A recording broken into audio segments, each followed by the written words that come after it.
As we trace back our spiritual lineage to the early centuries, we find the Christian church a maligned religion. It was not popular. Many of the Christians in the early centuries paid the ultimate price for their faith with their lives. The Colosseum in Rome stands today as a testament of this fact. Under pagan Rome, the Christian church struggled along, but one thing was sure. The intensity of the persecution kept the church free from nominal and lukewarm Christians.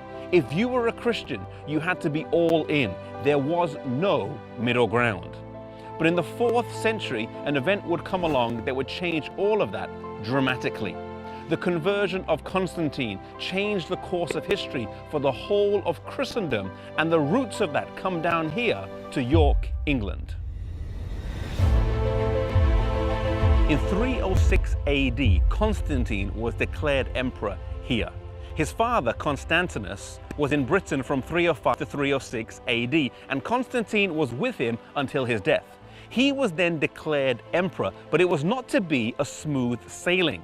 There were counterclaims to the emperorship from Licinius and Maxentius.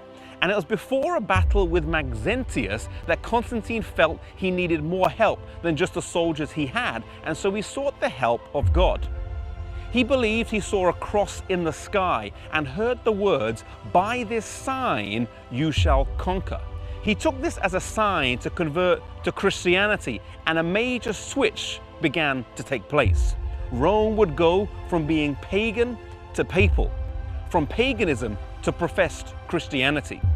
Many historians debate the authenticity of Constantine's conversion. Was it a deep-rooted biblical conviction, or was it a political ploy to keep a divided empire together? One thing is sure, though, that after his conversion, practices crept into the church that previously had no place there. Temples that were pagan were changed to Christian.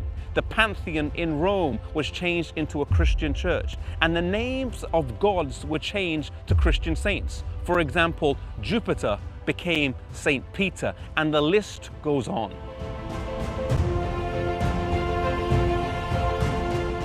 While some were happy for these changes and welcomed the lack of persecution and their newfound status, there were many Christians all over Europe who resisted these changes. For them, the persecution continued as they stayed out of line with the Mother Church.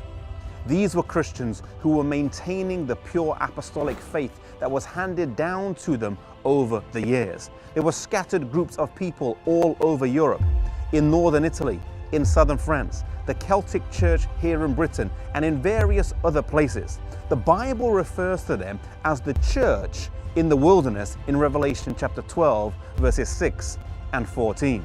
They were not always the biggest, they were not always the largest, but God would always have a people that were true to Him and that were faithful to His word.